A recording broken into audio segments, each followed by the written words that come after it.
16 एप्रिलची संध्याकाळ पुण्यातील चंदननगर परिसरात असलेल्या एका प्रसिद्ध वकिलाच्या ऑफिसचं शटर बंद होतं. मात्र शटरच्या आतमधून अनेक आवाज येत होते. किंचाळण्याचेही आवाज येत होते. या सगळ्याच्या नंतर बराच काळ हे शटर बंद राहिलं. त्यानंतर मात्र शटर उघडलं आणि या शटरमधून 3 लोक बाहेर पडले. 3 जण बाहेर गेल्याच्या नंतर या शटरला लॉक मात्र लावलेलंच नव्हतं. त्यानंतर या प्रकरणामध्ये शटरच्या आत नेमकं काय झालं असेल असे तर्कवितर्क लावले जात असतानाच एक खळबळजनक घटना समोर आली. या शटरच्या आतमध्ये चक्क एका महिलेचा खून केला गेला होता आणि पुरावा नष्ट करण्याच्या हेतून तिचा मृतदेह एका पोत्यात भरून बांधून ठेवलेला होता. या सगळ्याच्या नंतर पुरावा नष्ट करण्याच्या पूर्वीच हा संपूर्ण गुन्हा उघडकीस आला आणि त्यानंतर या वकिलाला, त्याच्या पत्नीला आणि चक्क त्याच्या अल्पवयीन मुलीला सुद्धा पोलिसांनी ताब्यात घेतलं, कारण ही अल्पवयीन मुलगी सुद्धा हे सगळं करण्यामध्ये इन्व्हॉल्व होती. त्यानंतर आता अशी माहिती समोर येते की हा जो वकील आहे तो चक्क भाजपचा पदाधिकारी सुद्धा आहे. त्यामुळेच या प्रकरणाला एक वेगळं वलय प्राप्त झालंय. पुण्याच्या चंदननगर मध्ये नेमकं काय घडलेलं होतं, या महिलेचा खून कशासाठी केला गेला, सगळं काही जाणून घेणार आहोत. नमस्कार, मी समृद्धी आणि तुम्ही पाहताय टॉप न्यूज मराठी. हे प्रकरण आहे ॲडव्होकेट संजय सावंतचं.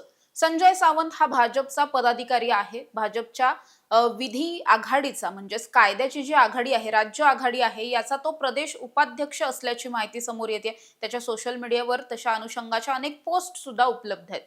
असं सगळं असताना हा स्वतः संजय सावंत गेल्या अनेक वर्षांपासून वकील म्हणून काम करतो, प्रॅक्टिस करतो अशी माहिती समोर येते. त्यानंतर काय झालं की 3-3.5 वर्षांपूर्वी त्याच्याकडे पूनम दिनेश मून नावाची एक महिला सेक्रेटरी म्हणून कामावरती रुजू झाली. गेले 3-3.5 वर्ष ती त्याच्या ऑफिसमध्ये त्याचं सेक्रेटरी म्हणून काम पाहत होती. असं सगळं असताना दरम्यानच्या काळात असं घडलं की संजय सावंतची पत्नी स्वाती हिला पूनम मून आणि संजय या दोघांचे अनैतिक संबंध असल्याचा संशय येऊ लागला. आपला पती आपल्या व्यतिरिक्त बाहेर कुठल्या तरी महिलेबरोबर हे सगळं करतोय किंवा त्याचे प्रेम संबंध आहेत, हे सगळं तिला मुळात सहन होत नव्हतं. ती वारंवार या सगळ्याचा विचार करायची, पतीच्या चारित्र्यावरती संशय घ्यायची आणि हे सगळं केवळ पूनमनंच केलेलं आहे, तिनेच आपल्या पतीला हे सगळं करायला भाग पाडलंय, अशी कुठेतरी भावना तिच्या मनामध्ये तयार झालेली होती. त्याच सगळ्या रागातून हा हत्येचा प्रकार घडला. हत्येच्या दिवशी काय घडलं की 16 तारखेला पूनम या नेहमीप्रमाणे आपल्या ऑफिसमध्ये कामासाठी गेलेल्या होत्या. ऑफिस म्हणजे कुठे तर चंदननगर मध्ये असलेलं याच सावंतचं ऑफिस. त्या ठिकाणी त्या कामाला गेलेल्या होत्या. दुपारी 3-4 वाजताच्या सुमारास स्वाती म्हणजेच संजय सावंतची पत्नी त्या ठिकाणी दाखल झाली. त्यावेळी स्वातीने पूनम यांना आरडाओरड केली, शिवीगाळ केली. त्या दोघींमध्ये वाद झाले. हे वाद इतके विकोपाला गेले की नंतर स्वातीने चक्क पूनम यांना ऑफिसमध्ये कोंडून ठेवलं, दोरीने त्यांचे हातपाय बांधले. त्यावेळी त्यांच्याबरोबर त्यांची अल्पवयीन मुलगी सुद्धा होती आणि विशेष म्हणजे हा सावंत स्वतः सुद्धा होता. या तिघांनी मिळून त्यांचे हातपाय बांधले. त्यानंतर त्यांना बॅटने आणि धारदार शस्त्रांनी मारहाण केली गेली. जी माहिती समोर येते त्यानुसार या मृतदेहाच्या जवळून कोयता आणि करवत सुद्धा सापडलेली आहे. त्यामुळे धारदार शस्त्रांनी मारहाण झाली आणि याच मारहाणीमध्ये डोक्याला गंभीर स्वरूपाच्या दुखापती झालेल्या होत्या, जखमा झालेल्या होत्या आणि विशेषतः हे सगळं करण्यामध्ये स्वाती सावंत हीच पुढे होती. तिनेच या सगळ्यामध्ये हत्या केल्याचा आरोप केला गेला आणि त्यानंतर अर्थातच जागीच पूनम यांचा मृत्यू सुद्धा झाला. ज्यावेळी पूनम यांचा मृत्यू झाला त्यानंतर या तिघांनी असा प्लॅन केला की या मृतदेहाची विल्हेवाट लावायला हवी. त्यासाठी यांनी काय केलं की एका पोत्यामध्ये हा संपूर्ण मृतदेह बांधून ठेवला आणि दुसऱ्या दिवशी कदाचित या सगळ्याची विल्हेवाट लावायची असं कदाचित त्यांच्या डोक्यात असेल. मात्र यांनी एक चूक केली. ती चूक म्हणजे जेव्हा हे तिघे सुद्धा या ऑफिसमधून बाहेर पडले त्यानंतर त्यांनी या ऑफिसला शटर लॉक केलेलं नव्हतं. बंद न करता हे सगळेजण घरी गेले. त्यानंतर जेव्हा हे जे पती आहेत, पूनम यांचे जे पती आहेत, त्यांना असं जाणवलं की आपली पत्नी ऑफिस सुटल्याच्या खूप वेळानंतर सुद्धा घरी आलेलीच नाहीये. त्यावेळी त्यांनी सातत्यानं पत्नीला फोन केले, फोन उचलले जात नव्हते. त्यानंतर त्यांनी चक्क या सावंतला सुद्धा फोन केले. त्यावर सावंतने फोन उचलले सुद्धा आणि असं सांगितलं की कदाचित पूनम ही तिच्या एखाद्या मैत्रिणीकडे किंवा मग नातेवाईकांकडे गेली असेल, मला काही ठाऊक नाही. असं म्हटल्याच्या नंतर कदाचित त्यांच्या पतीलाही असंच वाटलं की असं असू शकतं. मात्र तरीही त्यांच्या मनात संशयाची सुई जी आहे ती फिरताना पाहायला मिळत होती. त्यानंतर त्यांनी काय केलं की जवळच असलेल्या लक्ष्मीनगर पोलीस ठाण्यामध्ये आपली पत्नी बेपत्ता झाल्याची त्यांनी तक्रार दाखल केली. एवढं करूनही ते थांबले नाहीत. दुसऱ्या दिवशी पुन्हा एकदा आपली पत्नी नेमकी कुठे आहे हे पाहण्यासाठी म्हणून ते या ऑफिसमध्ये पोहोचले. त्यावेळी त्यांना असं जाणवलं की ऑफिसमध्ये कुणीही नव्हतं आणि ऑफिसचं शटर सुद्धा उघडच होतं. त्यामुळे शटर ओपन करून ते आतमध्ये गेले. त्यावेळेस त्यांना काही ठिकाणी रक्त हे सुद्धा दिसलं आणि एक पोतं दिसलं. हे पोतं उघडल्याच्या नंतर त्याच पोत्यामध्ये त्यांच्याच पत्नीचा मृतदेह हा भरून ठेवल्याचा दिसलं. त्यानंतर त्यांनी थेटपणे या सगळ्या विषयीची माहिती पोलिसांना दिली. पोलिसही घटनास्थळी पोहोचले, पंचनामा झाला आणि त्यानंतर तातडीनं या तीनही आरोपींना ताब्यात घेण्यात आलं.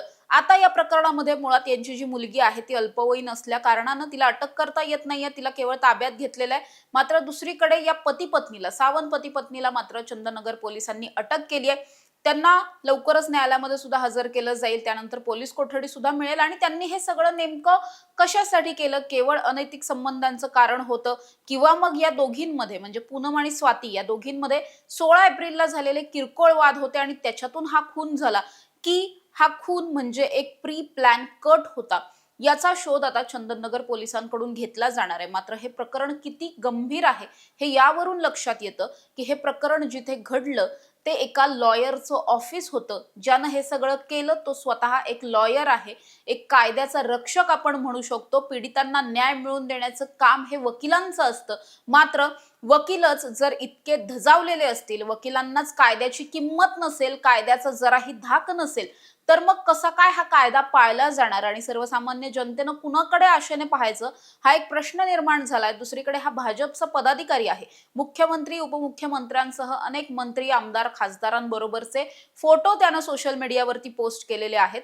असं सगळं असताना आपण इतक्या मोठ्या हुद्द्यावरती आहोत हे माहीत असून सुद्धा इतकी गंभीर स्वरूपाची घटना करणं, गुन्हा करणं, आपल्या पत्नीला, आपल्या मुलीला त्या सगळ्यामध्ये इन्व्हॉल्व्ह करणं, त्यांच्या सुद्धा गुन्ह्यामध्ये आपण साथ देणं, ही किती गंभीर घटना आहे हे यावरून लक्षात येत आहे. त्यामुळे संपूर्ण पुणे शहरामध्ये या एका घटनेनं प्रचंड खळबळ उडालेली आहे. या आरोपींना लवकरात लवकर आणि जास्तीत जास्त शिक्षा मिळावी अशी मागणी सुद्धा जोर धरताना पाहायला मिळते.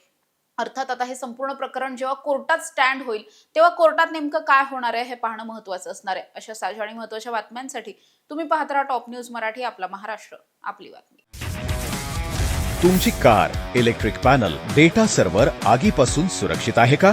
नाही? मग आजच बसवा F protect temperature activated fire suppression device.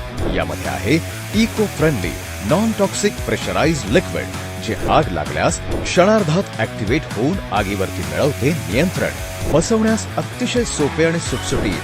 टेकालिपचे एक दर्जेदार उत्पादन एफ प्रोटेक्ट.